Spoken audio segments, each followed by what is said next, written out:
Bismillahirrahmanirrahim. Bismillahirrahmanirrahim. Assalamualaikum warahmatullahi wabarakatuh.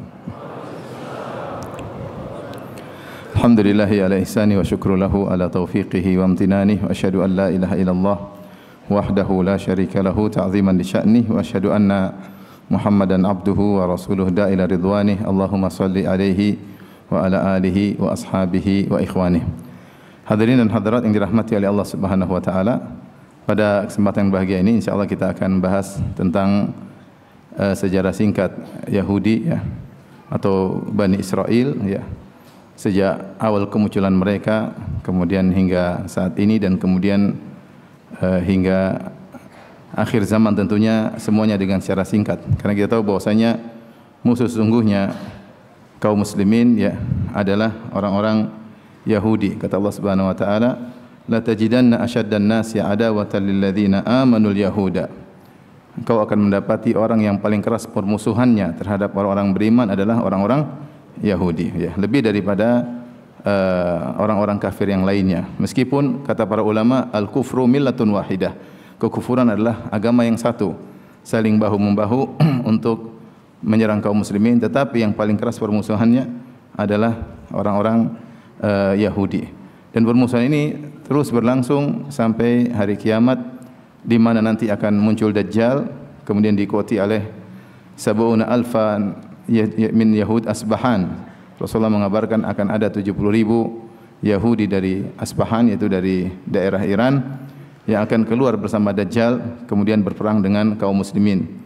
Sehingga itulah akhir zaman, sampai-sampai ketika kaum muslimin berperang dengan orang Yahudi, maka batu akan berbicara, pohon akan berbicara. Kalau ada Yahudi di belakang pohon tersebut, di belakang batu tersebut bersembunyi, maka batu akan berkata, ya Muslim, ya Abdullah ta'al, wahai Muslim, wahai Abdullah, kemarilah, di belakangku ada Yahudi, faqtulhu, maka bunuhlah. Maka ini menunjukkan bahwasanya permusuhan atau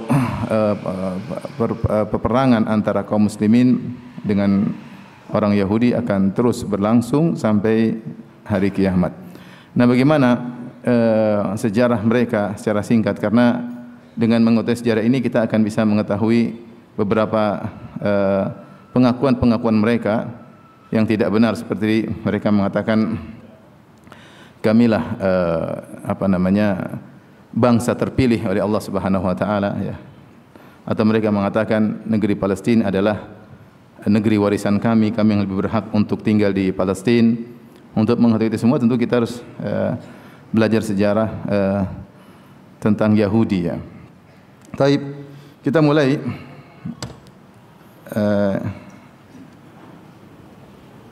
sejarah Yahudi.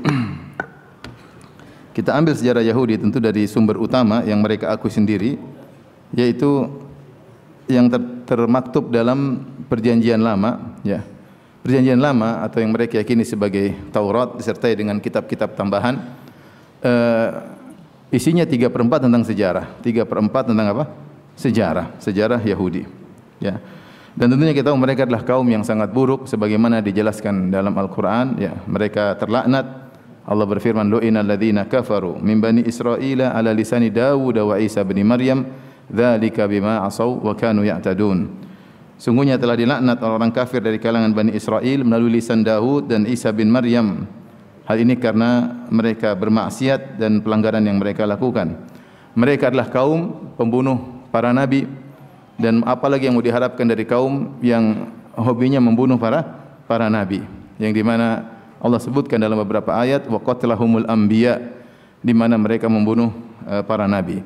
Kemudian mereka juga kaum yang mencela Allah. Allah sebutkan dalam Al-Qur'an, mereka mengatakan yadullahi maglulah, bahwasanya tangan Allah terbelenggu. Mereka juga mengatakan innallaha faqir, sungguhnya Allah adalah fakir. Bahkan betapa banyak celaan mereka dalam Perjanjian Lama tentang Allah Subhanahu wa taala, yang perlu pembahasan khusus tentang akidah dan watak orang Yahudi. Insyaallah ada pembahasan khusus. Namun saya isyaratkan bahwasanya mereka adalah kaum yang sangat bejat ya, yang telah disebutkan dalam Al-Qur'anul Karim, dan terbukti dari bagaimana perbuatan mereka membunuh para nabi, dan bagaimana mereka mensifati Rabbul Alamin dengan sifat-sifat yang buruk, dan sifat-sifat yang buruk tersebut Allah hikayatkan dalam Al-Qur'an, di mana mereka mengatakan tangan Allah terbelenggu, di mana mereka mengatakan Allah miskin, Allah fakir, wa nahnu agniya, kami yang kaya. Demikian juga terbukti dalam perjanjian lama mereka mensifati Allah dengan sifat-sifat yang buruk. Sehingga ini membuktikan bahwasanya mereka adalah kaum yang sangat parah ya. Taib, sejarah Palestina atau sejarah Palestina dimulai ya, sejarah Yahudi dimulai dengan kisah Nabi Ibrahim alaihissalam ya. Sebelum Nabi Ibrahim alaihissalam datang ke Palestina, maka Palestina sudah ditempati oleh beberapa kabilah, beberapa suku. Di antaranya dari suku Al-Finiqiyun, itu kabilah Arab yang berhijrah dari Jazirah Arab. Jadi Al-Finiqiyun ini sudah ada di Palestina sekitar kurang lebih 3000 tahun 3000 sebelum Masehi. Kemudian di sebelah selatan Palestina juga didiami oleh kabilah-kabilah Arab yang lainnya. Yang paling terkenal adalah Kan'aniyun. Tentunya semua keturunan Nabi Nuh alaihissalam dan keturunan Nabi Adam alaihissalam. Kan'aniyun atau Kan'an. Dan oleh karenanya kalau kita baca dalam Taurat atau dalam Perjanjian Lama, terutama sejak kisah Nabi Ibrahim, sering disebut tanah Kan'an. Jadi Palestina itu dalam Taurat pun diakui sebelum muncul Yahudi lahir.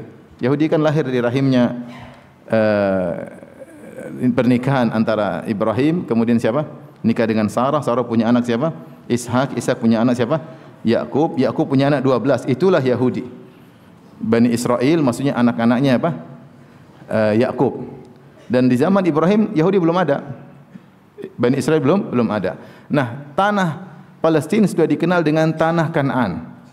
Sehingga tanah tersebut sudah ditempati oleh suku-suku Arab, baik suku Finiqiyun, di antaranya adalah suku Kan'aniyun, bangsa Kan'aniyun. Dan diakui dalam Taurat berulang-ulang disebut. Itu bisa cari aja kalau pakai searching ya, tulis tanah Kan'an, maka keluar dalam Bible banyak sekali. Dan sering mereka istilahkan dengan tanah Kan'an, negeri Kan'an.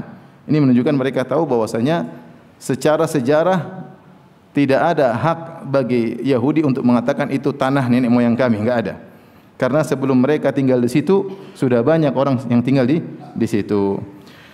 Dan orang-orang Kan'aniyun menempati Palestina kurang lebih tahun 2500 sebelum Masehi. Sebelum Masehi maksudnya sebelum lahirnya Nabi Isa ya. 2500 sebelum Masehi. Kemudian di sisi Laut Putih sekelompok orang dikenal dengan kabilah Filistin. Disebutkan dari pulau Ikritis atau Crete ya. Kemudian mereka tinggal di Palestina, mereka bercampur dengan orang-orang Kan'aniyun, maka muncullah istilah Palestina. Berasal dari kabilah Filistin ya. Filistin kemudian bercampur dengan orang-orang Arab Kan'aniyun, kemudian atau suku Kan'aniyun, maka terkenallah negeri tersebut negeri apa? Palestina. Nama saja sudah menunjukkan ada suku yang di situ sebelum muncul suku apa? Yahudi, yaitu dari suku Filistin. Suku Filistin. Artinya kalau kita lihat ini saja, kita tahu bahwasanya secara histori, secara sejarah tidak ada hak bagi orang-orang Yahudi untuk tinggal di Palestina dengan mengatakan inilah nenek moyang kami tinggal di sini. Kita bilang sebelum kau lahir, sebelum nenek moyangmu lahir sudah ada orang-orang yang tinggal di sana. Bahkan di antaranya suku-suku Arab yang tinggal di sana ya, baik Finiqiyun atau Kan'aniyun dan yang lainnya. Taib. Adapun penamaan negeri Israel atau Yahudi nanti datang belakangan. Jadi saya katakan sini kesimpulan yang ingin saya tarik di sini. Secara sejarah mereka bukanlah yang pertama kali menempati apa? Palestina. Faham sampai di sini? Wah, jadi ini kita bicara secara histori.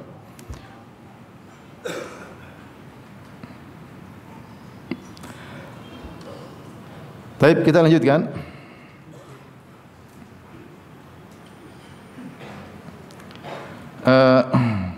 Tentu secara singkat bagaimana munculnya Bani Israel? Antum tahu sungguhnya sudah tahu semuanya bahwasanya Ibrahim alaihissalam ya menikah dengan Sarah ya, kemudian satunya dengan apa?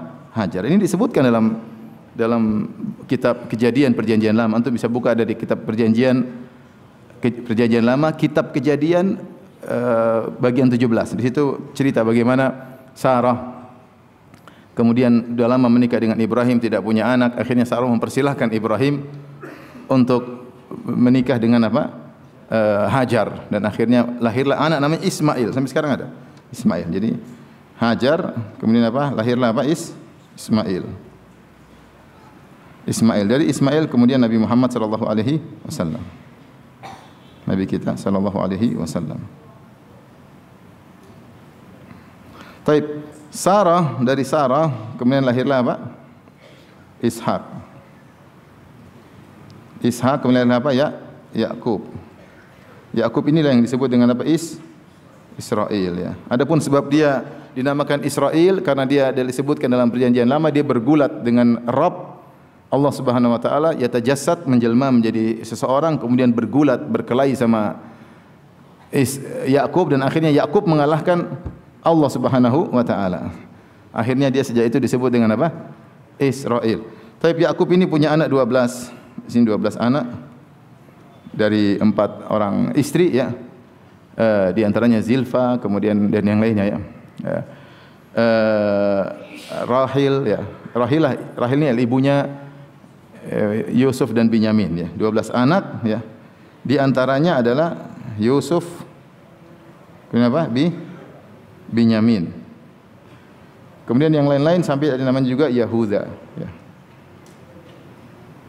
12 anak. Inilah yang disebut dengan Bani Israel. Inilah Bani Israel, artinya adalah anak-anak Israel yang kembali kepada 12 suku. Kembali kepada 12 suku, ya.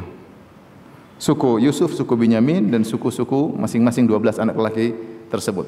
Adapun bagaimana kisah mereka tinggal di Palestina, maka sebagaimana Allah kisahkan dimulai dari kisah Nabi Yusuf alaihissalam dalam surat Yusuf. Secara singkat, Nabi Yusuf alaihissalam dizalimi oleh kakak-kakaknya sehingga dia kemudian dijual oleh kakak-kakaknya menjadi seorang budak. Akhirnya dibeli oleh pembesar kota Mesir, ya. Pembesar kota Mesir di zaman kekuasaan Heksos. Jadi Heksos ini adalah kabilah sebelum kabilah Farainah, sebelum kabilah Kipti atau suku Akbat, dikenal dengan suku Heksos. Itulah di zaman Nabi Yusuf alaihissalam. Dan akhirnya sebagaimana kita tahu, Yusuf alaihissalam akhirnya dituduh berzina, akhirnya dipenjara. Akhirnya dia pun menjadi bendaharawan Mesir di zaman Heksos, yang di situ penguasanya dipanggil dengan Al-Malik, dipanggil dengan apa? Al-Malik, ya. Makanya Allah sebutkan dalam Al-Quran, wa qala al-maliku inni ara sab'a baqaratin, berkata sang raja. Ini raja ini di Mesir, namun dia bukan dari suku Akbat, ya. Dan dia hidup di zaman Nabi Yusuf alaihissalam. Akhirnya, singkat cerita, Nabi Yusuf akhirnya menjadi pembesar kota Mesir. Akhirnya dia menyuruh kakak-kakaknya untuk membawa seluruh keluarganya menuju ke Palestina. Maka berpindahlah Nabi Yakub, kemudian ibunya Nabi Yusuf, kemudian kakak-kakaknya, keluarga-keluarganya tinggal di Mesir. Tinggal di Mesir. Yang sebelumnya Ibrahim tinggal di negeri Syam, ya, bersama keluarganya, bersama Sarah. Kemudian lahir Ishak, lahir Yakub di Palestina, ya. Tapi ketika Nabi Yakub tinggal di Palestina, sudah ada suku-suku lain atau belum? Sudah ada suku lain yang tinggal di Palestina. Mereka hanya sekelompok kecil. Yakub dan 12 anaknya cuma berapa orang, ya? Sekelompok kecil dengan keluarga-keluarganya tinggal di Palestina. Sementara di situ ada suku Finiqiyin, ada suku Kan'aniyin, banyak yang tinggal di Palestina, sehingga mereka hanyalah satu suku kecil yang tinggal di Palestina. Kemudian mereka akhirnya meninggalkan Palestina. Ya. Ini di antara isyarat bahwasanya mereka tidak harus tinggal di Palestina. Buktinya Yakub dan anak-anaknya pindah ke Mesir, ya atau tidak? Yusuf kan panggil mereka ke mana? Ke Mesir. Ya. Wa jaa'a bikum minal badwi min ba'di an nazaga syaitanu baini wa baina ikhwati. Nabi Yusuf mengatakan, Allah telah mendatangkan kalian dari Badiah, dari kampung itu dari Palestina ke Mesir, kota Mesir yang waktu itu sudah sangat maju. Maka berpindahlah mereka dari tadinya tinggal di Palestina, Yakub dan keluarganya tinggal di Mesir. Seandainya mereka bilang kita harus tinggal di Mesir, harus tinggal di Mesir, harus tinggal di Palestina, harusnya mereka tidak meninggalkan apa? Palestina. Ternyata mereka pindah ke Mesir. Nah, kemudian di zaman berikutnya Nabi Yusuf diberikan tanah untuk orang-orang Bani Israel dan mereka tinggal di situ dengan nyaman sampai akhirnya Nabi Yusuf meninggal dunia. Kemudian juga Heksos, kerajaan Heksos diruntuhkan oleh suku Akbat.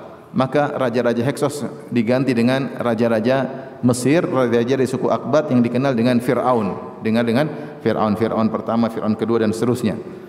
Maka disitulah mulai Bani Israel disiksa oleh mereka dengan siksaan yang sangat banyak, berulang-ulang sampai disiksa, kemudian diperbudak dan macam-macam sampai akhirnya Allah Subhanahu wa taala mengutus Nabi Musa alaihi salam. Nabi Musa alaihi salam. Secara singkat akhirnya Nabi Musa alaihi salam mendakwai Firaun dan seterusnya sebagaimana kita ketahui sampai akhirnya Allah menyuruh Nabi Musa dan kaumnya untuk keluar meninggalkan Mesir dan akhirnya dikejar oleh Firaun dan bala tentaranya. Kemudian akhirnya Allah tenggelamkan Firaun dan bala tentaranya di Laut Merah. Setelah itu, setelah Nabi Musa dan kaumnya selamat dari kejaran Firaun, maka Nabi Musa dan kaumnya pergi menuju ke Palestina, ya. Di sanalah kemudian Allah menyuruh mereka untuk berjihad. Ya qaumi udkhulul ardal muqaddasata allati kataballahu lakum wa la tartaddu ala adbarikum fatanqalibu khasirin. Qalu ya Musa inna fiha qauman jabbarin. Nabi Musa ngajak mereka, kita ayo masuk ke negeri Palestina yang Allah sudah catat negeri ini untuk kalian. Dan di sini ini sering dijadikan dalil oleh mereka bahwa dalam Al-Qur'an Palestina adalah untuk kita Bani Israel dan ini benar dalam Al-Qur'an ada. Udkhulul ardal muqaddasata allati kataballahu lakum. Masuklah kalian ke dalam negeri yang Allah telah catat buat kalian. Sehingga kalau secara historis kata mereka memang kita tidak berhak untuk mendapatkan Palestina karena nenek moyang kita ya bukan pertama kali yang tinggal di negeri apa? Palestina, tetapi secara syar'i kita yang paling berhak untuk menempati negeri Palestina. Kenapa? Karena dalam Al-Qur'an juga disebutkan Nabi Musa berkata kepada kaumnya, masuklah ke negeri Palestina yang Allah telah catat untuk kalian. Wala tartaddu ala adbarikum, janganlah kalian mundur. Apa kata mereka? Wahai Musa, di negeri tersebut ada orang yang besar-besar yang jahat-jahat. Ya. Wa inna lan nadkhulu hatta yakhruju minha. Kami tidak bakalan masuk dalam negeri tersebut sampai mereka keluar. Mereka tidak mau masuk. Akhirnya Nabi Musa nyuruh mereka untuk perang, mereka tetap tidak mau sampai akhirnya mereka mengucapkan perkataan yang sangat buruk. Kata mereka, fadhhab anta wa rabbuka faqatila inna hahuna qa'idun. Sebenarnya Allah sebutkan dalam surat Al-Maidah. Kata orang-orang Yahudi Bani Israel, pergilah engkau wahai Musa dan Rabbmu peranglah. Kami nunggu di sini hasilnya. Peranglah lawan mereka, kalau menang kita masuk, kalau enggak. Kami nunggu hasilnya di sini. Akhirnya Nabi Musa berdoa kepada Allah Subhanahu wa taala untuk menghukum mereka dan akhirnya mereka dihukum oleh Allah 40 sanatan yatihuna fil ard. Mereka 40 tahun mereka masuk dalam masa atih. Atih itu masa di mana mereka bingung. Sebagian ulama menyebutkan yaitu mereka hanya berputar-putar di suatu daerah sekian puluh kilo kalian sekian kilo kali sekian kilo. Muter terus, jalan kemana-mana muter situ saja. Tidak pernah keluar dari areal tersebut selama 40 tahun ya. Dalam masa atih ini terjadi banyak kejadian ya. Turun Taurat, mereka menyembah sapi dan banyak kejadian yang Allah sebutkan dalam Al-Quran dan juga termaktub dalam Perjanjian Lama. Mereka dihukum karena mereka tidak bertakwa kepada Allah, maka mereka terhalangi dari Palestina. Allah sudah bilang ini hak kalian, tapi karena kalian tidak bertakwa, tidak berhak dapat apa? Palestina. Faham? Tidak ada Palestina. Jadi Allah kasih kalian Palestina dengan syarat kalian apa? Bertakwa ya. Walaqad katabna fi zaburi min ba'di dzikr annal arda yarithuha ibadiyas salihun. Kata Allah Subhanahu wa taala, sungguh kami telah mencatat dalam Az-Zabur, itu kitab suci Nabi Daud, min ba'di dzikr, setelah tercatat di Lauhil Mahfuz, annal arda yarithuha, sungguhnya bumi itu diwarisi oleh hamba-hamba kami yang saleh. Ketika mereka tidak saleh, maka mereka tidak dapat negeri Palestina. Bahkan mereka dimasukkan oleh Allah dalam ardutih, yaitu tanah yang di mana mereka muter-muter di situ saja berapa tahun? 40 tahun. Sampai generasi, ada yang menyatakan semua generasi yang membangkang ketika itu semuanya meninggal.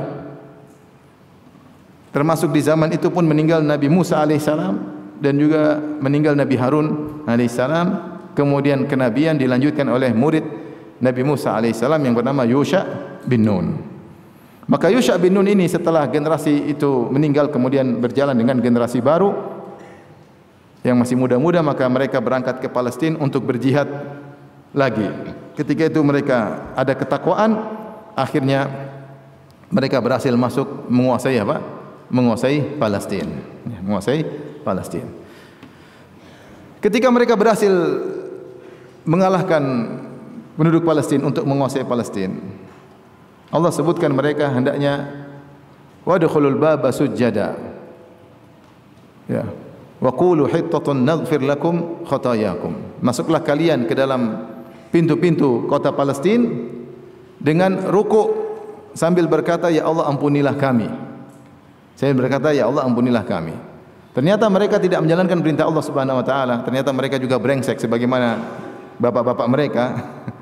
Ternyata mereka juga brengsek, maka mereka berjalan ala istihim. Mereka sambil delosor dengan jalan dengan pantat mereka, sambil mereka berkata hintah, hintah. Kita minta gandum, minta gandum. Jadi seperti mengejek Allah Subhanahu wa taala. Intinya mereka kaum yang bejat. Kemudian akhirnya mereka menempati Palestina. Menempati kembali Palestina setelah sekian ratus tahun mereka meninggalkan Palestina. Jadi sebagian para ahli sejarah khilaf berapa jarak masa antara Nabi Yusuf dengan Nabi Musa. Artinya kan di zaman Nabi Yusuf, Nabi Yakub alaihissalam yang tadinya tinggal di Palestina, apa yang dibilang, berpindah tempat tinggal, ya, mengungsi ke negeri Mesir. Berarti mereka sudah meninggalkan Palestina dalam waktu yang lama. Kemudian sampai mereka menempati lagi di zaman Yusha bin Nun. Antara Nabi Yusuf alaihissalam dengan Nabi Musa ada pendapat yang mengatakan 100 tahun, ada yang mengatakan 400 tahun. Cukup lama. Kemudian belum lagi Nabi Musa sampai meninggal dunia, ya, berarti 100 tahun lebih. Atau mungkin 200-an, mungkin 300-an. Baru kemudian di zaman Yusha bin Nun mereka bisa menempati lagi negeri Palestina. Kemudian mereka beranak pinak di negeri Palestina. Nah, di situ ada beberapa masa, ya, disebutkan dalam perjanjian lama dan juga ini merupakan sejarah mereka. Ada beberapa usur. Yang pertama disebut dengan Asrul Qudat. Itu masa hakim-hakim. Ini adalah masa sejak Yusha bin Nun tinggal di sana, maka kemudian ditentukan masing-masing suku ada seorang hakim. Jadi mereka ada 12 suku, masing-masing suku punya hakim yang dimana kalau ada masalah mereka kembali kepada hakim tersebut dan masing-masing hakim mengurusi suku mereka. Kemudian di zaman tersebut terjadi apa yang terjadi, kemudian mereka melakukan maksiat, terkadang mereka berselisih dengan suku-suku yang lain sampai akhirnya mereka diusir dari negeri mereka, ya, sebagaimana Allah kisahkan dalam Al-Qur'an. Kemudian setelah Asrul Qudat maka muncul disebut dengan Asrul Muluk. Itu masa kerajaan. Masa raja-raja. Masa raja-raja ini atau fase raja-raja ini muncul sejak zaman Talut, sebagaimana Allah sebutkan dalam Al-Qur'an, ya. Alam tara ilal mala'i min bani Israila min ba'di Musa idh qalu li nabiyyihim lahum ib'ats lana malikan nuqatil fi sabilillah. Ketika ada pembesar-pembesar Bani Israel di zaman setelah Nabi Musa, itu jauh setelah Nabi Musa, setelah zaman Yusha bin Nun, setelah zaman Nabi Musa. Ketika mereka berkata kepada Nabi mereka tersebut Nabi Samuel. Mereka berkata kepada Nabi Samuel, "Ib'ats lana malikan nuqatil fi sabilillah." Ya. Qala hal asaitum in kutiba alaikumul qitalu alla tuqatilu. Qalu wa ma lana alla nuqatila fi sabilillah wa qad ukhrijna min diyarina wa abnaina. Perhatikan, ini adalah lafaz dalam Al-Qur'an. Kata Nabi Samuel kepada mereka, nanti kalau diwajibkan jihad bagi kalian, kalian ternyata tidak jihad sebagaimana nenek moyang kalian, ya. Bosnya dulu pernah disuruh berjihad, malah bilang, "Wahai Musa, kau dengan Tuhan aja yang perang, kita nunggu di sini." Hal asaitum in kutiba alaikumul qitalu alla tuqatilu. Mungkin diwajibkan perang, kalian tidak mau berperang. Apa jawab mereka? Qalu wa ma lana alla nuqatila fi sabilillah. Kenapa kami tidak berjihad di jalan Allah? Wa qad ukhrijna min diyarina. Kami sudah terusir dari negeri kami. Dari mana? Palestina. Jadi di zaman itu mereka sudah diserang juga oleh bangsa-bangsa lain dan mereka sudah terusir. Jadi mereka terusir dari Palestina. Wa abnaina, ya. Makanya kami akan berperang untuk kembali ke negeri Palestina. Akhirnya Nabi tersebut meminta kepada Allah dan Allah kabulkan. Nabi tersebut berkata, "Innallaha qad ba'atha lakum Taluta malika." Sungguhnya Allah telah mengutus kepada kalian Talut sebagai raja. Mereka protes, ya. Kenapa Talut yang jadi raja? Ya. Wa nahnu ahaqqu bil mulki minhu wa lam yu'ta sa'atan minal mal. Kenapa Talut yang jadi raja? Kami yang berhak dari suku kami untuk jadi raja. Talut bukan dari keturunan orang-orang terpandang. Dari sisi harta, kami harta lebih banyak. Kenapa Talut yang jadi raja? Ini ngayalnya mereka, ya. Sudah Tuhan yang pilih, Allah yang pilih, mereka masih tidak mau. Akhirnya Nabi Samuel mengatakan ada dalil bahwasanya Talut berhak jadi raja. Ada tabut. Fihi sakinatum min rabbikum wa baqiyatum, ya. Mimma taraka alu Musa wa alu Haruna tahmiluhul malaikah. Jadi nanti tatkala Talut datang, maka akan ada tabut semacam kotak besar. Yang situ berisi sakinah. Ada khilaf di kalangan para ulama apa yang dimaksud dengan sakinah. Ada yang mengatakan juga di situ ada peninggalan Nabi Musa, ada yang mengatakan tongkat, ada yang mengatakan lembaran Taurat. Intinya kalau ada peti tersebut atau kotak tersebut datang bersama Talut, itu bukti bahwasanya dia berhak jadi raja. Dan ternyata benar. Akhirnya Talut diangkat jadi raja. Kemudian malaikat menurunkan kotak tersebut. Akhirnya mereka berperang. Allah sebutkan dalam surat Al-Baqarah. Nah, dalam peperangan tersebut, di antara pasukan Talut ada seorang pemuda namanya Daud. Daud alaihissalam. Dan akhirnya Daudlah yang membunuh Jalut, pimpinan dari pasukan musuh. Wa qatala Dawudu Jalut. Akhirnya Daud alaihissalam membunuh Jalut. Setelah itu, setelah Talut tidak jadi raja, maka kerajaan dipindahkan kepada siapa? Daud. Setelah Daud meninggal, kerajaan dipegang oleh siapa? Sulaiman. Jadi masa raja-raja ini jauh setelah Nabi Musa alaihissalam, dimulai dari apa? Talut, kemudian siapa? Daud, kemudian siapa? Sulaiman alaihissalam. Ya, ini Daud, Sulaiman yang bangun Haikal Sulaiman atau bangun Baitul Maqdis. Daud, Sulaiman mulai membangun apa? Baitul Maqdis. Baik. Setelah masa kerajaan disebut dengan Asrul Inqisam.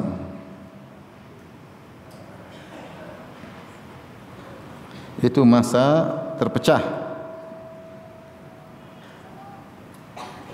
Mereka terpecah-pecah. Ketika Sulaiman alaihissalam meninggal dunia, disebutkan dalam perjanjian lama, maka mereka terpecah-pecah, ya. Saya tuliskan di sini sebentar. Baik. Maka Bani Israel terpecah menjadi dua. Ketika Sulaiman meninggal dunia, maka rakyatnya datang kepada anaknya Nabi Sulaiman. Nabi Sulaiman namanya Ruhbu'am atau Rahibim. Ini antum bisa lihat di kalau teks Indonesia dalam perjanjian lama disebut dengan Rahibim. Itu anaknya Nabi Sulaiman, Rahibim bin Sulaiman. Mereka bilang, "Wahai Rahibim, ayahmu sudah meninggal dunia Sulaiman. Kami ingin angkat engkau sebagai raja. Tetapi kami ingin kau kurangi aturan-aturan bapakmu. Bapakmu dulu terlalu ketat aturannya, keras, kami tidak bisa melakukan." Apa kata anak Sulaiman? Tidak, bahkan saya akan lebih keras lagi daripada bapak saya. Akhirnya mereka tidak setuju dengan Rahbaim. mereka pergi kepada seorang namanya Yorbaim bin Nabat. Yorbaim bin Nabat. Yorbaim bin Nabat ini dahulu adalah salah seorang panglima di zaman Nabi Sulaiman. Kemudian dia kabur ke Mesir. Ketika dia mendengar Sulaiman meninggal, maka dia balik. Kemudian mereka rayu dia untuk diangkat menjadi seorang raja. Akhirnya terpecahlah Bani Israel menjadi dua kelompok. Mereka 10 suku. Dua suku membaiat Rohbaim atau Rohbaim, ya, kemudian mereka mendirikan kerajaan namanya Mamlakat Yahuda. Ibu kotanya Yerusalem. Suku apa yang membaiatnya? Dua suku, suku Yahuda dan suku Binyamin. Suku Yahuda dan suku Binyamin. Dari 12 suku. Sisa 10 suku yang lainnya semua membaiat Yorbaim. Mereka mendirikan kerajaan namanya Mamlakat Israel, kerajaan Israel atau Mamlakat Samirah. Ibu kotanya Sikhim. Ini di bagian utara, ini bagian selatan. Selatan ini bagian apa? Utara. Utara Palestina, ini kerajaan pemberontak ya gampangannya. Tapi yang mayoritas yang membaiat mereka. 10 suku gabung pada kerajaan tersebut dipimpin oleh Yorbaim atau Yorbim. Kemudian dua suku bergabung dengan Rahbim, ya, anaknya Nabi Sulaiman alaihissalam. Maka terjadilah dua kerajaan di zaman tersebut yang disebut dengan Asrul Inqisam, yaitu fase perpecahan. Jadi kita tadi ada fase pertama tadi, fase Al-Qudat, fase hakim-hakim, kemudian fase raja-raja, baru kemudian fase perpecahan. Nah, apa yang terjadi setelah terjadi perpecahan tersebut? Akibatnya ada beberapa akibat. Yang pertama, di zaman tersebut terjerumusnya Bani Israel dalam kekufuran banyak sekali. Ini disebutkan dalam Perjanjian Lama. Baca saja. Jadi kekufuran, terjadi riddah, maksiat, mereka kacau. Ya. Kemudian setelah itu juga terjadi peperangan saudara yang tidak putus-putus antara kerajaan utara dengan kerajaan selatan, antara kerajaan utara, kerajaan Israel dengan kerajaan Yahuda. Terus perang karena mereka tidak saling cocok-cocokan. Belum lagi mereka perang dengan suku-suku sekitar. Perang. Ini berjalan lama. Sampai akhirnya mereka diperangi oleh bangsa Asyur dari Irak. Dipimpin oleh seorang raja namanya Tiglath-Pileser atau Pileser, Tiglath-Pileser. Dan akhirnya mereka menghancurkan kerajaan Israel. Yang pertama hancur kerajaan Israel. Ini yang hancur duluan. Dihancurkan oleh Yahuda, masih tetap kerajaan yang paling besar, kerajaan sebelah utara. Itu yang pertama dihancurkan oleh Raja Asyur, ya, dari Irak, bangsa Asyur. Dan itu lalu akhirnya Bani Israel ditawan di tangan Raja Serjan II pada tahun 722 Masehi. 722 sebelum Masehi, mohon maaf, sebelum Masehi. Hancurlah kerajaan Israel, yang tersisa hanya kerajaan Yahudi. Yang ini Yahudi masih, atau Yahuda masih tersisa. Paham ya? Paham sampai di sini? Jadi dua kerajaan terpisah, terjadi perang saudara, belum lagi berperang dengan orang sekitar, terjadi banyak kekufuran, kemaksiatan, kemudian mereka diserang oleh kaum Asyur, bangsa Asyur dari Irak. Kemudian akhirnya kerajaan Israel hancur. Ini terjadi pada tahun 722 sebelum Masehi. Kemudian yang tersisa kerajaan Yahuda. Baik, coba dilihat-lihat lagi ya.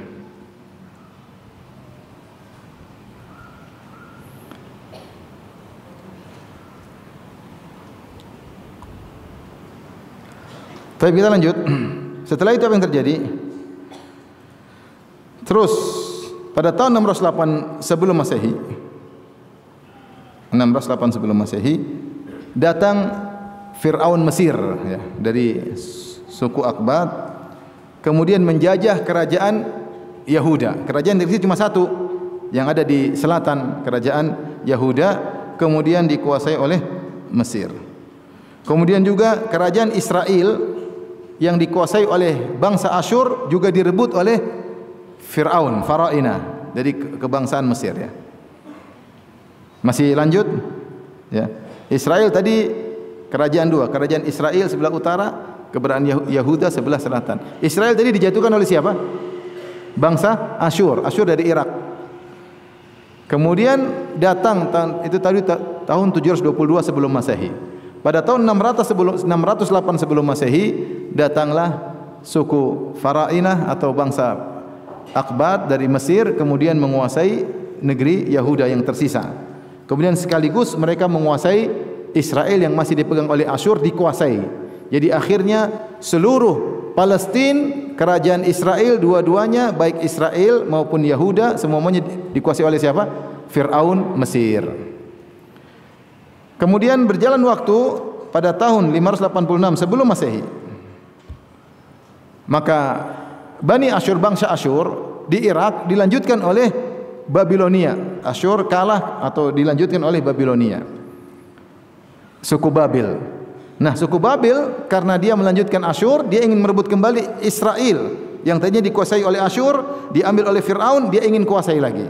Maka akhirnya mereka pun datang pada tahun 586 sebelum Masehi dengan dipimpin oleh Bakhtanasar kalau bahasa Arab, kalau bahasa Inggris sebut Nebukadnezar. Nebukadnezar atau bahasa kita, bahasa Arab sebut Bakhtanasar. Maka dia pun datang masuk ke Palestina dan dia menghancurkan haikal apa? Sulaiman. Kemudian ditawan atau dibuang. Kemudian dia menawan Bani Israel di Babilonia. Bani Israel semua dibawa ke Babilonia. Disebut dengan Asrul Babili. Al-Asrul Babili itu pembuangan ke Babilonia, ke Irak. Suku bangsa Israel dikeluarkan dari Palestina, dibawa ke Babilonia itu di Irak. Ya. Maka di sanalah mereka hidup lama di Irak. Dan mereka terpengaruh dengan wasaniyah paganismenya Babilonia. Babilonia kaum penyembah berhala, kaum musyrikin. Karena mereka yang berkuasa sementara Bani Israel terkuasa, diperbudak, tawanan, akhirnya mereka banyak terpengaruh dengan kaum yang berkuasa. Mulailah tercampur kesyirikan dan macam-macamnya. Di zaman tersebut juga hilang Taurat. Mereka akui sendiri. Taurat hilang karena Taurat tidak ada yang hafal masalahnya. Dan Taurat sudah mereka sembunyikan, ternyata juga apa? Hilang. Karena dipaksa, diusir sehingga Taurat hilang. Di zaman Babilonia, zaman Babilonia. Kemudian apa yang terjadi setelah itu pada tahun 539 sebelum Masehi? Persia mengalahkan Babilonia, ya.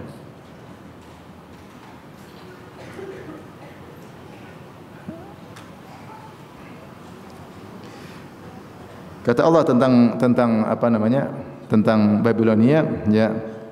Fa idza jaa wa'dul ula ba'athna 'alaikum ibadan lana uli ba'sin syadidin fajasu khilalad diyar. Ya. Jika datang janji Allah yang pertama, Allah menjanjikan dalam surat Al-Isra, ya. La tufsiduna fil ardi marratain wa la ta'luna 'uluwan kabira, ya. Kemudian kata Allah, jika telah datang janji Allah yang pertama, maka Allah akan kirim ibadah lana, kami akan kirim hamba-hamba kami, uli ba'sin syadid, yang memiliki kekuatan yang sangat kuat, fajasu khilalad diyar, kemudian mereka melakukan kerusakan di mana-mana. Banyak ahli tafsir mengatakan maksudnya penyerangan Bakhtanasar. Bakhtanasar atau Nebukadnezar yang menghancurkan haikal Sulaiman. Ya, kenapa? Karena mereka terlalu banyak melakukan kemaksiatan. Ya.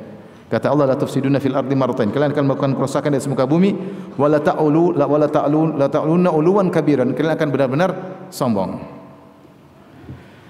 Akhirnya karena mereka sombong, maka Allah utus kepada mereka hamba-hamba Allah yang akan menyiksa mereka, ya. Kata Allah, wa fa idza jaa wa'du ulahuma. Jika telah datang janji Allah yang pertama, ba'athna 'alaikum ibadan lana, maka kami utus kepada kalian hamba-hamba kami yang sangat kuat dan akan menghancurkan kalian, yaitu Babilonia. Ini yang Allah sebutkan dalam surat Al-Isra sebagaimana penjelasan para ahli tafsir. Kemudian namun Babilonia akhirnya dikuasai oleh Persia, ya. Dikuasai oleh Persia, Majusi. Mereka mengalahkan Babilonia dan ada raja mereka yang baik namanya Kores. Disebutkan juga dalam perjanjian lama. Kisah ini ada semua dalam perjanjian lama. Maka Kores ini dia lemah lembut kepada Bani Israel. Maka disuruh balik ke Palestina. balik ke Palestina. Akhirnya mereka baliklah ke Palestina. Tentu di zaman-zaman ini ada nabi-nabi Israel diutus karena mereka kufur, mereka murtad, mereka tukang maksiat. Allah kirim nabi-nabi Bani Israel. Akhirnya pada tahun 539 sebelum Masehi mereka kembali ke Palestina dengan berjamaah berkelompok-kelompok sekitar 50.000 orang dari suku ini disebutkan. Keturunan ini sekian orang, dalam perjanjian lama ada. Suku ini sekian orang, totalnya kira-kira 50.000 kira-kira ya. Maka dipimpin pertama kali oleh seorang namanya Zerubabel, kemudian dibawa oleh Ezra itu Uzair, kalau kita bilang apa?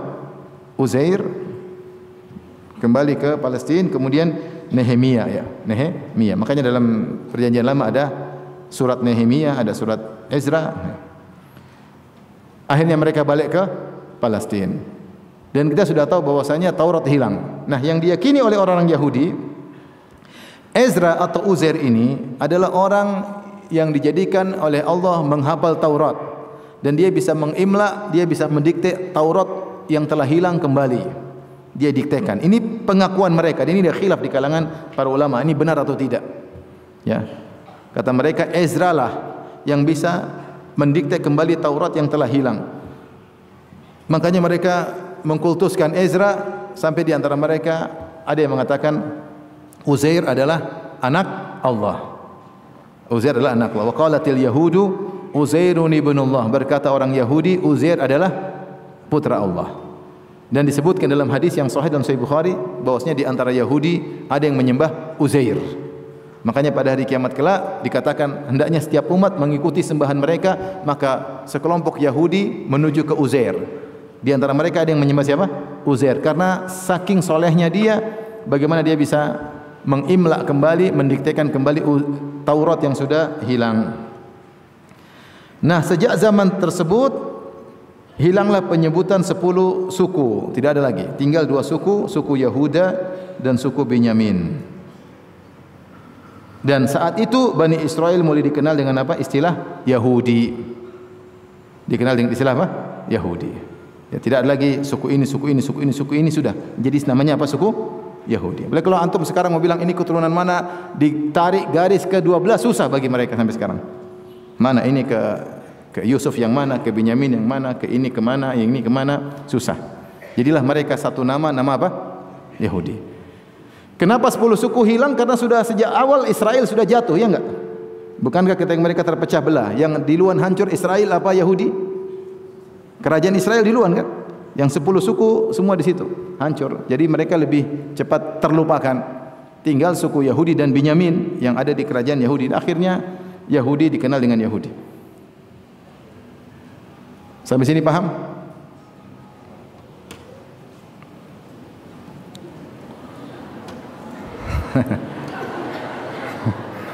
Jangan bilang Ustadz ulang kembali, jangan ya.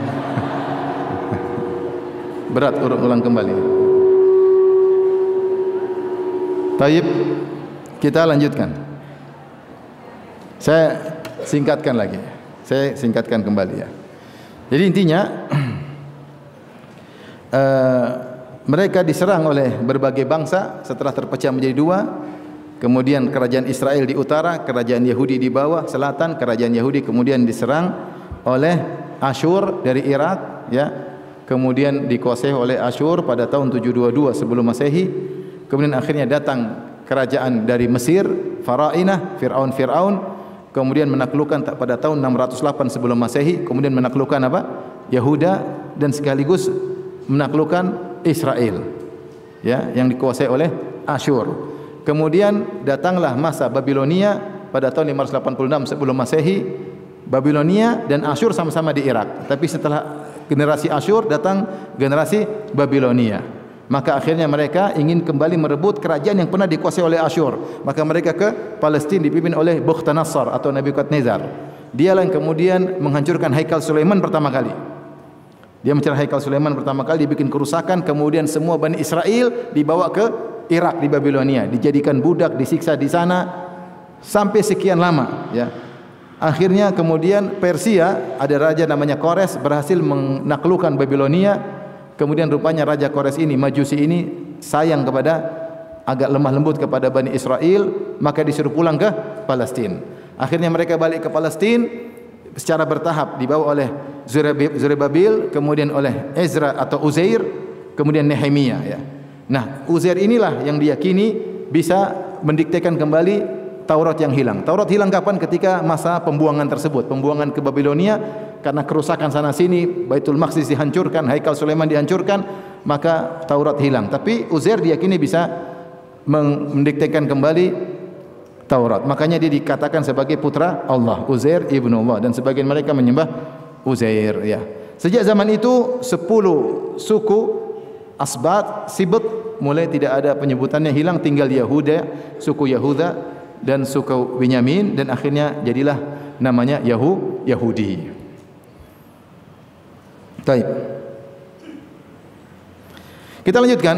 Maka mereka kembali ke Yerusalem, ke Palestina, di bawah kekuasaan siapa? Persia. Masih oke? Baik. Maka setelah itu mereka dikuasai lagi oleh Yunani. Ada seorang namanya Iskandar Makedoni yang dikenal dengan Great Alexander atau Iskandar Agung. Ini seorang tokoh raja yang hebat dari raja Yunani yang kemudian dia memiliki kekuasaan yang sangat banyak. Dia berkuasa 336 sebelum Masehi dan 300 sampai 323 sebelum Masehi. Ini abad keempat sebelum Nabi Isa lahir. Paham? Dia sejak umur 16 tahun belajar sama seorang guru yang terkenal namanya Aristoteles. Hidup di zaman Aristoteles. Makanya ada ulama yang berpendapat atau pendapat mengatakan Iskandar Agung inilah Zulkarnain. Karena kekuasaannya luas, namun dibantah oleh para ulama, dibantah oleh Ibnu Katsir, dibantah oleh Ibnu Taimiyah. Iskandar Agung atau The Great Alexander bukanlah Zulkarnain. Kenapa? Karena penasehat agamanya, menteri agamanya adalah Aristoteles.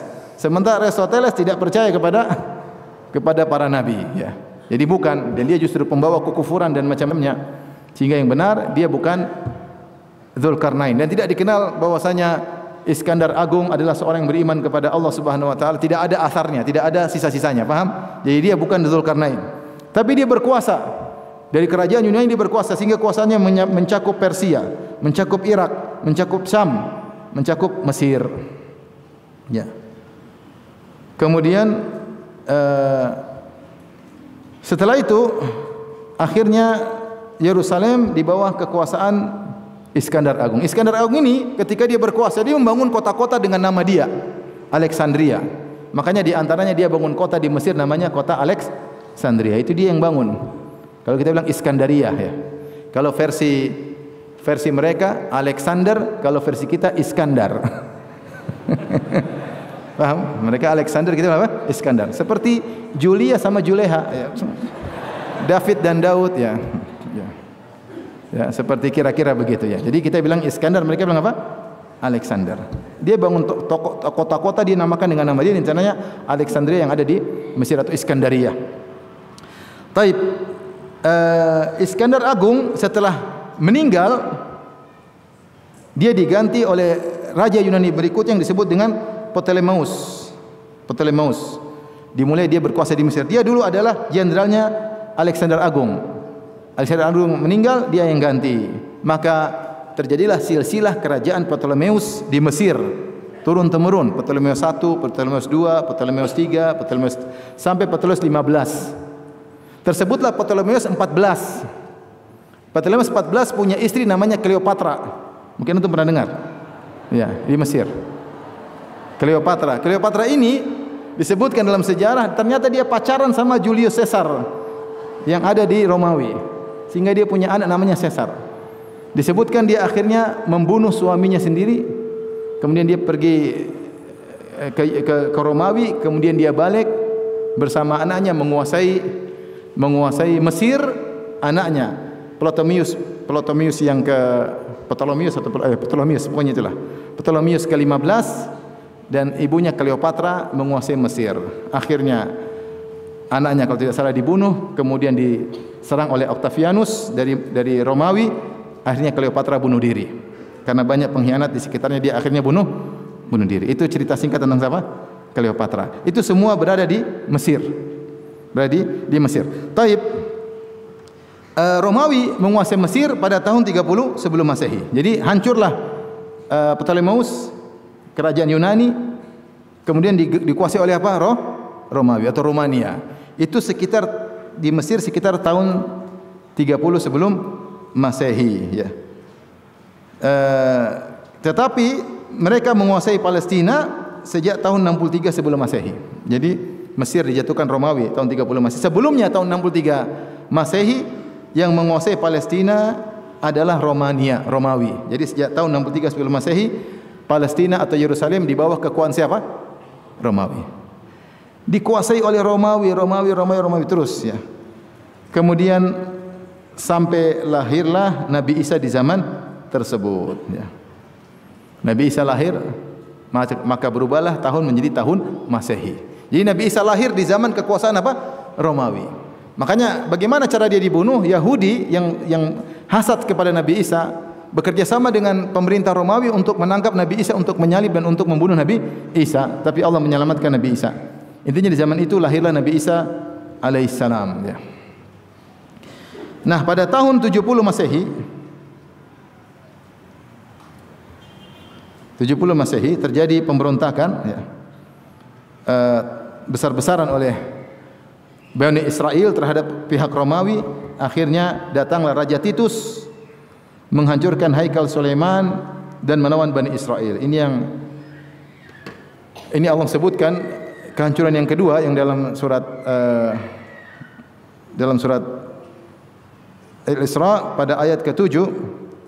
Kata Allah Subhanahu wa taala, "Fa idza jaa wa'dul akhirati liyasu'u wujuhakum wa liyadkhulul masjida kama dakhaluhu awwal marrah wa liyutabbiru ma alau tatbira." Kata Allah Subhanahu wa taala tentang mereka, kata Allah Subhanahu wa taala, "In ahsantum ahsantum li anfusikum." Kalau kalian berbuat baik maka kalian akan berbuat baik untuk diri kalian. Wa in asatum falaha. Jika kalian berbuat buruk wahai Bani Israel, maka kalian berbuat buruk pada diri kalian sendiri. Fa idza jaa wa'dul akhirah, jika telah datang, ya, saat hukuman bagi kejahatan kalian yang kedua, ya, liyasu'u wujuhakum, untuk membuat suram wajah-wajah kalian, walidkhulul masjida kama dakhaluhu awwal marrah, dan akan masuk ke Baitul Maqdis sebagaimana Bakhtanasar atau Nebukadnezar masuk ke Baitul Maqdis pertama kali. Ini yang kali kedua, ya.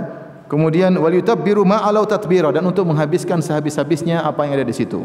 Maka Haikal Sulaiman dihancurkan kedua kali. Paham?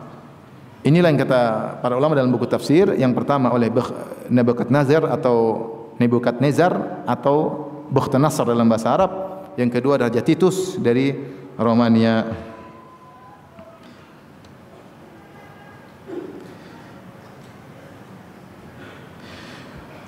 Kemudian pada tahun 135 Masehi, sekarang sudah Masehi, Yahudi memberontak lagi, maka Raja Adrianus menghancurkan Yerusalem dan membangun kuil Jupiter di tempat lokasi Haikal Sulaiman. Karena Romania ini penyembah dewa-dewa. Mereka penyembah apa? Dewa-dewa. Di antaranya dewa Jupiter, ya. Dewa Jupiter, mungkin dewa Saturnus, mungkin dewa.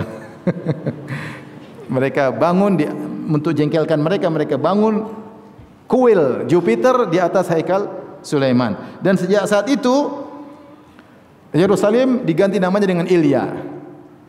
Yerusalem diganti namanya Ilya. Makanya dalam sebagian hadis dalam Sahih Bukhari disebut Ilya. Maksudnya apa? Yerusalem. Tapi yang kasih nama orang-orang Romawi. Ya. Setelah itu mereka pun orang-orang Yahudi tercerai-berai dan dibenci di mana-mana. Allah Subhanahu wa taala berfirman tentang mereka, "Wa idz ta'adzana rabbuka la yab'atsanna Allahu 'alaihim ila yaumil qiyamati may yasumuhum su'al adzab." Dan ketika Rabbmu Allah telah memberi pengumuman bahwasanya Allah akan utus kepada mereka sampai hari kiamat orang yang akan memberi siksaan kepada mereka. Dan sejak saat itu mereka menjadi suku yang dibenci dimanapun. Mereka dibenci dimanapun. Makanya dalam surat Al-Isra juga Allah mengatakan, "Asa rabbukum ayyarhamakum." Semoga Allah merahmati kalian setelah mereka dihancurkan oleh Romania. Kata Allah, "Asa rabbukum ayyarhamakum." Semoga Allah merahmati kalian. "Wa in uttum udna." Kalau kalian balik jahat, kami kembalikan lagi, kirim orang yang akan menyiksa kalian. Dan terus menerus.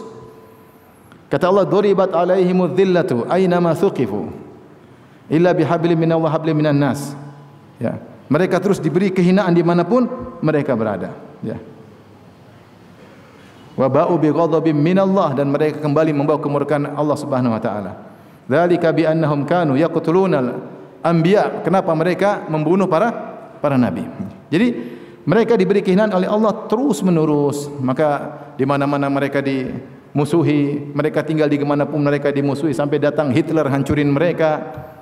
Mereka dimusuhi karena mereka ini suku yang menjengkelkan. Suku yang menjengkelkan. Kenapa mereka menjengkelkan? Karena mereka bermuamalah dengan selain mereka dengan memandang selain mereka hanyalah makhluk yang tidak ada nilainya. Ya. Kenapa di antara persangkaan mereka menganggap diri mereka adalah Sya'bullahil Mukhtar, kami adalah suku yang terpilih. Sebagaimana Allah sebutkan dalam Al-Qur'an, ya. Wa qalatil yahudu wan nasara nahnu abna'ullahi wa ahibba'uh. Kami adalah kekasih-kekasih Allah dan anak-anak Allah. Mereka adalah suku pilihan. Allah sebutkan dalam Al-Qur'an, wa min ahlil kitabi man in ta'manhu bidinarin la yu'addihi ilaika illa ma dumta alaihi qa'ima dzalika bi annahum qalu laisa alaina fil ummiyina sabil. Di antara ahlul kitab, orang Yahudi, ada yang kalau kau kasih amanah 1 dinar, dia tidak akan kembalikan kepadamu kecuali kau tongkrongi, mana uangku, mana uangku, mana uangku. Kenapa mereka tidak mau kembalikan uang? Dzalika bi annahum qalu, karena mereka mengatakan laisa alaina fil ummiyina sabil. Tidak ada masalah kita zalimi ummiyin, orang-orang Arab, enggak ada masalah, enggak ada masalah. Enggak ada urusan dengan mereka. Sesama mereka ada aturan, tidak boleh riba, tidak boleh. Tapi di luar mereka enggak ada aturan. Di luar mereka tidak ada aturan karena mereka makhluk yang terpilih. Sementara yang lain selain mereka seperti hewan. Disebutkan dalam sebagian protokolat bahwasanya selain Yahudi Bani seperti hewan. Hanyalah Allah ciptakan dalam bentuk manusia supaya bisa melayani mereka. Kalau antum jadi babi-babi kan susah disuruh-suruh. Susah digoblok-goblokin. Tapi dalam bentuk manusia supaya bisa pas dalam melayani mereka, ya. Makanya mereka punya istilah tentang orang-orang di luar mereka dengan istilah misalnya disebutkan dalam Islam mereka disebut Juwim, ya, mereka sebut dengan Juwim, orang di luar Yahudi disebut apa? Juwim. Juwim itu artinya kotoran. Kotoran. Atau mereka istilahkan dengan Aril. Aril itu maksudnya yang tidak kulut yang sebelum disunat, yang menutup apa? Menutup zakar, itu namanya Aril. Maksudnya ini orang-orang najis. Orang-orang najis. Atau mereka sebut orang di luar mereka dengan Mimzir. Mimzir itu anak zina. Mimzir anak zina, terutama mereka bilang kepada orang-orang Arab. Karena orang-orang Arab keturunan Ismail anak zina dari siapa? Atau anak yang tidak syar'i dari Hajar. Intinya mereka menyebut orang-orang luar mereka dengan istilah-istilah yang tidak benar. Ini yang membuat mendasari mereka punya rasisme yang tinggi dan mereka menganggap luar mereka tidak apa-apa untuk dizalimi. Maka dimanapun mereka berada, mereka bikin ulah. Mereka bikin ulah. Akhirnya mereka di mana-mana dimusuhi, dibunuh, diusir di mana-mana sejarah. Ya. Sampai akhirnya muncul dia seorang namanya Theodor Herzl, ya. Theodor siapa? Herzl apa siapa namanya itu. Yang kemudian akhirnya dia seorang Yahudi, kemudian dia menulis buku namanya Daulat Israel. Dia tulis buku tentang kerajaan Israel. Ketika dia tawarkan buku ini kepada Yahudi yang tersebar dan ada di antara Yahudi yang kaya, mereka tertawa. Ngapain bikin kerajaan apa? Yahudi. Tapi dia semangat, akhirnya berdirilah negara Israel Raya yang disahkan oleh PBB, ya, pada tahun 1948 Masehi, ya. Berdirilah kerajaan Israel. Ketika itu daerah mereka masih tidak terlalu besar. Orang-orang Arab ketika itu tidak terima. Terjadilah perang melawan mereka, perang pertama. Kalau tidak salah sehari atau beberapa hari setelah kemerdekaan mereka diserang oleh orang Arab. Diserang. Hasilnya apa? Hasilnya mereka yang menang. Yahudi yang menang. Kemudian kekuasaan tadi PBB kasih kekuasaan mereka di Palestina jumlah penduduk cuma 30% dari penduduk Palestina, sisanya orang-orang Islam, paham? Mereka cuma 30%. Tapi PBB menetapkan mereka diberi kekuasaan wilayah 55% wilayah, ya, setengah lebih dikit. Karena perang akhirnya bertambah jadi banyak 70%. Ini kekalahan pertama perang Arab. Jadi jangan dibilang bahwasanya orang-orang Arab belum perang, sudah dicoba dan pernah apa? Pernah kalah. Dan lebih parah pada tahun 1967 perang 6 hari. Antum coba tulis perang 6 hari di Google. Antum lihat yang perang langsung kalau tidak salah Yordania, Mesir dan beberapa negara Arab, kalau nggak salah di Lebanon.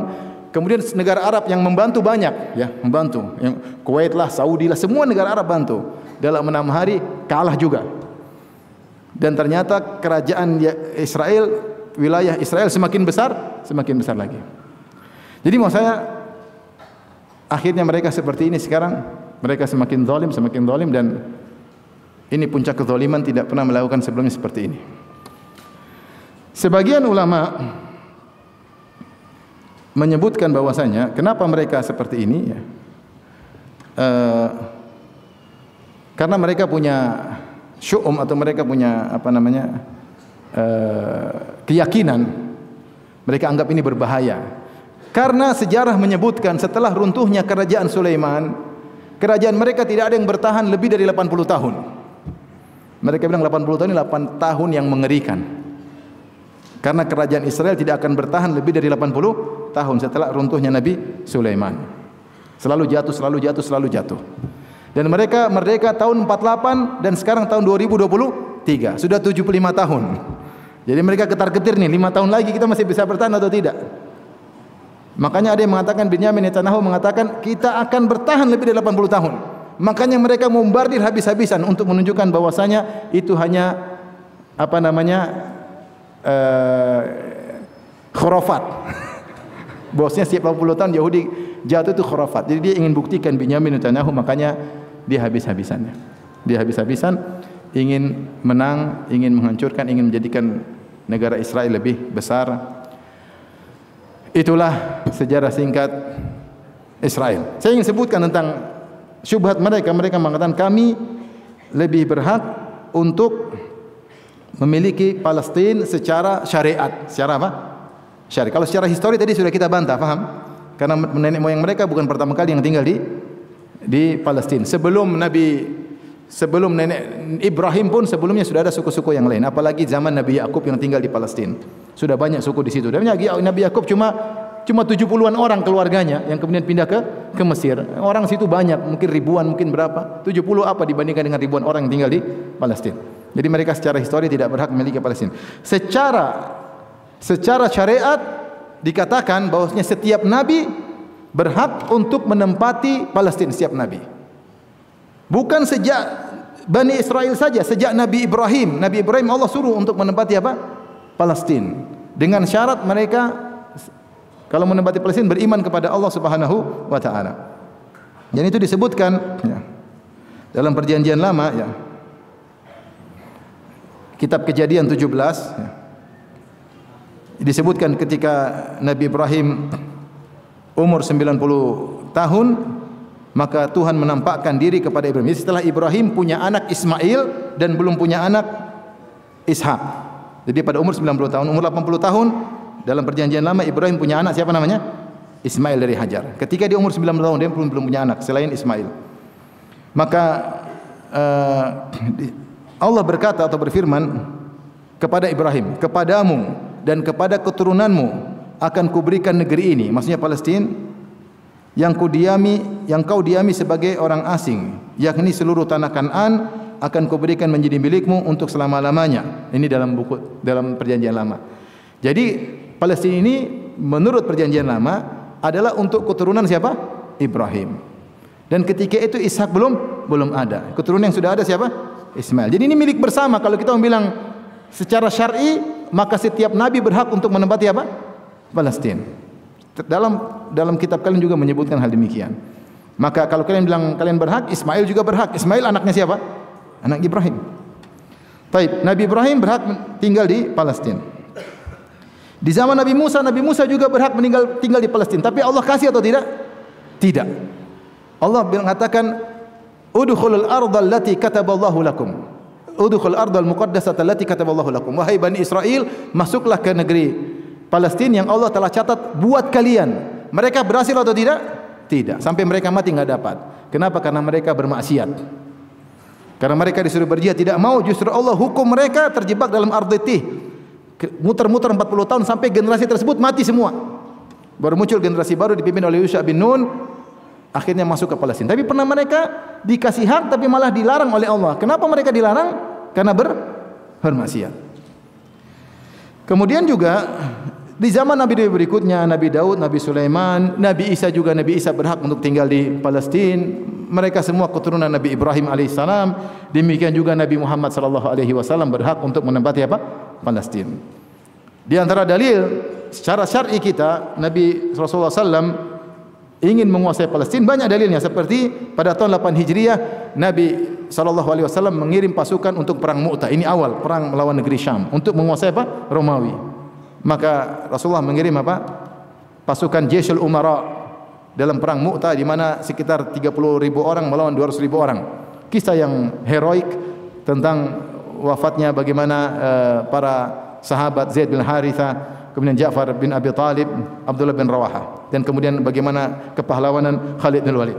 Kemudian pada tahun 9 Hijriah Nabi berangkat sendiri menuju ke perang Tabuk. Nabi berangkat. Oh, yang pertama tadi bukan 3.000 lawan 200.000. Yang pertama apa? Ketika perang Mu'tah. Pada perang Tabuk Nabi bawa 30.000 orang pergi ke Tabuk untuk perang, tapi Heraklius enggak berani muncul. Dia takut ini yang dilawan Nabi. Heraklius tahu Nabi Muhammad adalah Nabi, makanya dia tidak berani, dia takut. Maka akhirnya Rasulullah tinggal di Tabuk 20 hari, tidak ada perlawanan sama sekali. Kemudian ketika Nabi akan meninggal, Nabi kirim pasukan dipimpin oleh Usama bin Zaid. Nabi bilang berangkat menuju Sam, perang. Ternyata Nabi sakit. Sementara pasukan Usama bin Zaid sudah berada di Jurf, Nabi sakit. Akhirnya mereka berhenti dulu, nunggu kondisi. Ternyata Nabi meninggal dunia sallallahu alaihi wasallam. Akhirnya kekhalifahan dipegang oleh Abu Bakar As-Siddiq. Ternyata Abu Bakar As-Siddiq menyuruh Usama terus lanjut menuju negeri Syam.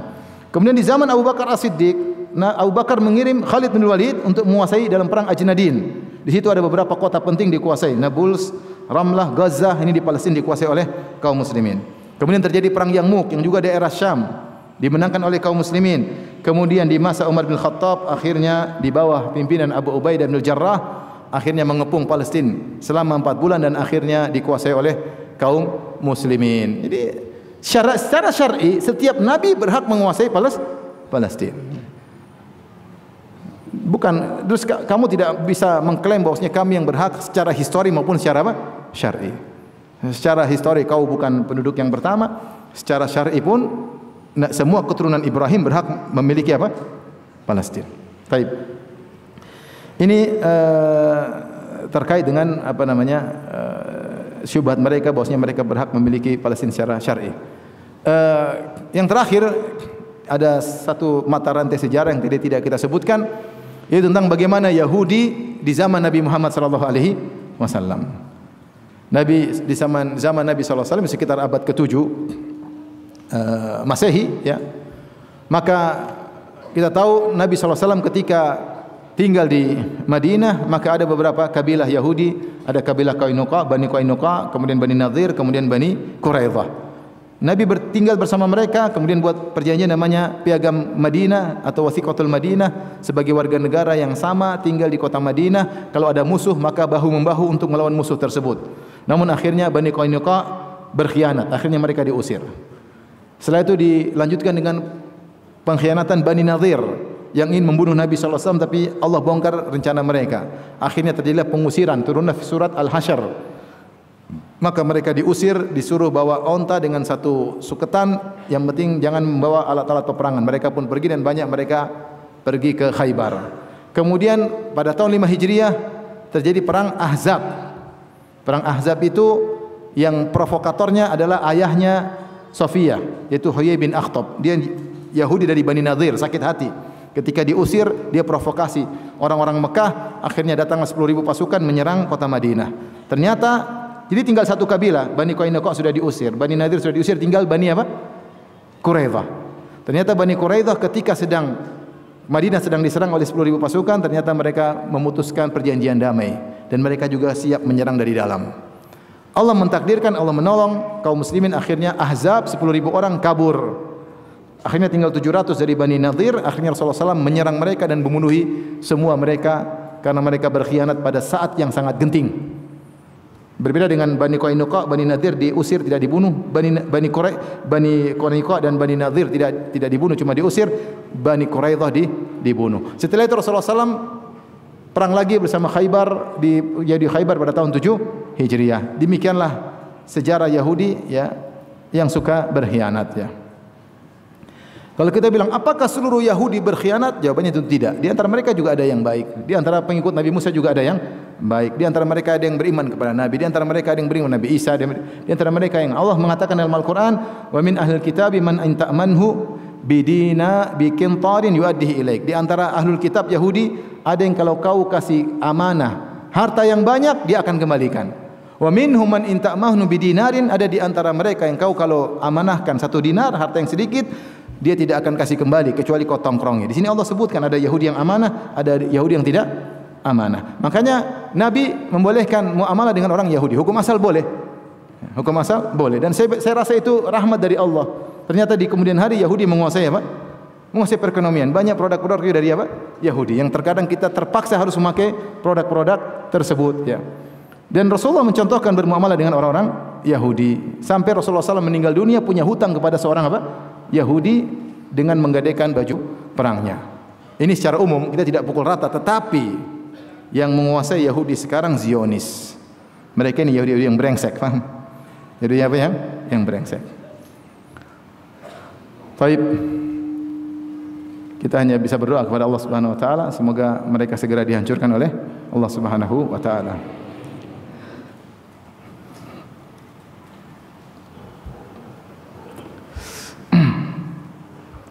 Tapi ini saja yang saya sampaikan. Kalau ada yang bertanya, saya persilahkan.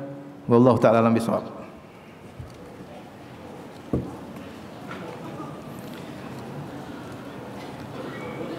Tapi ini ada pertanyaan, persis seperti yang tadi saya sampaikan di akhir pengajian.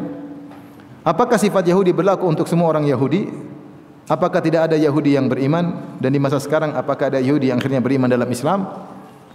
Saya tidak tahu berita apakah ada Yahudi akhirnya beriman, wallahu alam bisawab. Tapi kalau kita bilang tadi Yahudi bermacam-macam, iya, mereka juga berfirqah-firqah. Dalam politik mereka juga ada kelompok-kelompok, dan dalam keagamaan juga mereka ada firqah-firqah. Dan itu kita pelajari, ada firqah ini, firqah ini, firqah ini, ya. Dan di antara mereka ada yang baik bermuamalah dengan kaum muslimin, sebagaimana saya ngobrol dengan sebagian teman yang punya hubungan dengan orang Yahudi. Saya punya beberapa teman yang mereka berdagang dengan orang Yahudi. Mereka bilang orang Yahudi profesional, ya. Ini kita bicara dagang, ya. Jadi tidak semua Zionis. Dan kita tahu sekarang juga sebagian orang Yahudi mungkin demo anti keputusan pimpinan mereka. Tapi apapun yang kita ucapkan, yang menguasai negara adalah apa? Zionis. Jadi kita bicara secara umum. Kita tidak bilang person-person, tapi kita bilang secara umum Yahudi brengsek. Secara umum. Tidak semuanya, tapi secara umum Yahudi adalah brengsek, ya. Intinya itu.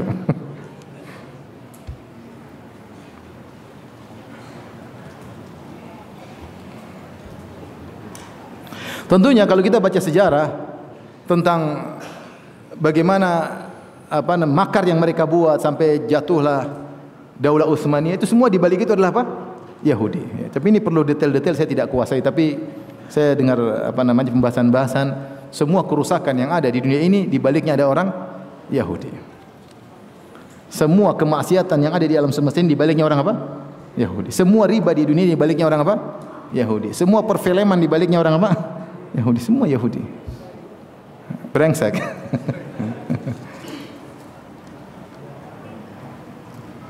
Bagaimana hukumnya bekerja di tempat perusahaan Yahudi atau perusahaan tersebut mendukung Zionis? Kalau benar-benar perusahaan tersebut dukung Zionis, memberi keuntungan kepada Zionis, janganlah kita kerja di situ, ya. Janganlah kita kerja di situ. Saya tidak mengatakan semua produk Yahudi pasti bantu Zionis.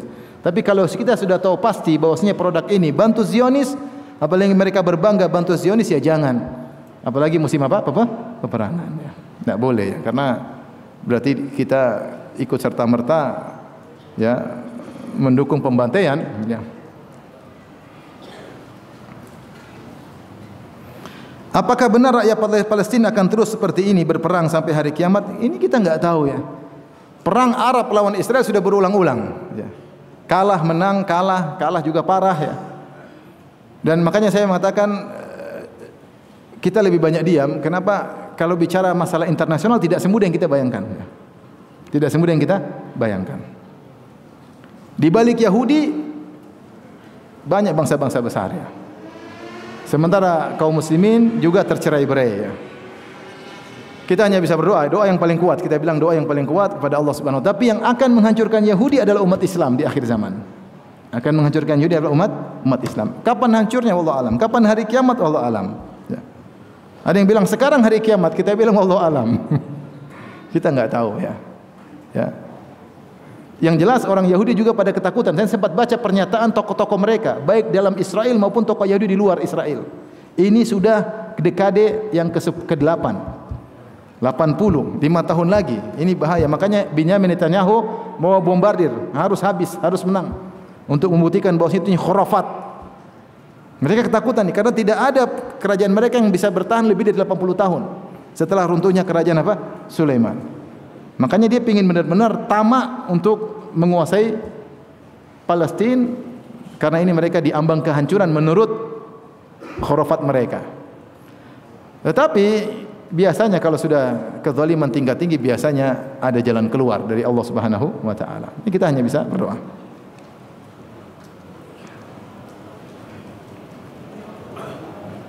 Ini pertanyaannya, benarkah rakyat Palestina akan terus seperti itu berperang sampai hari kiamat? Kalau mereka berdamai berarti sudah kiamat.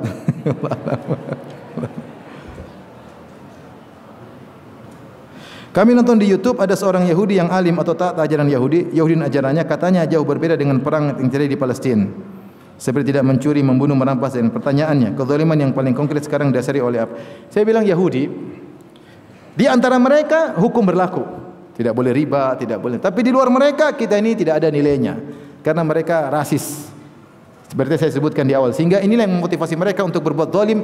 Dan mereka dibenci oleh seluruh masyarakat dunia. Kan di mana-mana mereka berada, mereka menguasai dan mereka menghalalkan segala cara. Karena tidak ada pertimbangan halal haram kalau di luar apa? Yahudi. Halal haram itu hanya berlaku di antara apa? Yahudi. Ya. Tapi kalau di antara mereka atau di antara mereka ada yang adil, ada. Kita tidak bisa mengatakan semuanya. Tapi saya hanya bilang secara umum. Karena saya bilang tadi, saya punya kawan-kawan yang kerja sama dengan orang Yahudi. Ini tidak main-main. Kawan saya sebelum perang ini dan mereka bilang Yahudi profesional dalam kerja. Ya. Kawan di luar negeri, kawan dalam negeri. Ya. Artinya menunjukkan tidak semua Yahudi seperti itu, tapi intinya Yahudi apa?